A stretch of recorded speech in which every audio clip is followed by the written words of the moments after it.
how to redeem gift card on DoorDash. Hi everyone, welcome back to the channel. In this video I'll guide you on how you can redeem gift card on DoorDash, so make sure to watch the video till the end. In order to redeem your gift card on DoorDash, all you have to do is simply go ahead and then first of all launch the DoorDash application over here. Once you launch a DoorDash app, just make sure that you are signed into your account, and as you're signed into the account, what you want to do is just go ahead and basically tap the account option from the bottom right of the screen.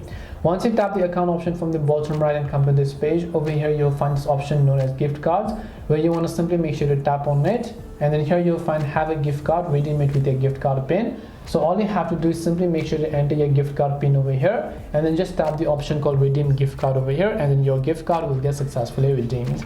This way you can redeem your gift card on DoorDash. Hope this video was very helpful. If it did help you, make sure to leave a like and subscribe to our channel. If you have any questions, feel free to leave them down. Thank you very much for watching till the end, and see you soon in the next video.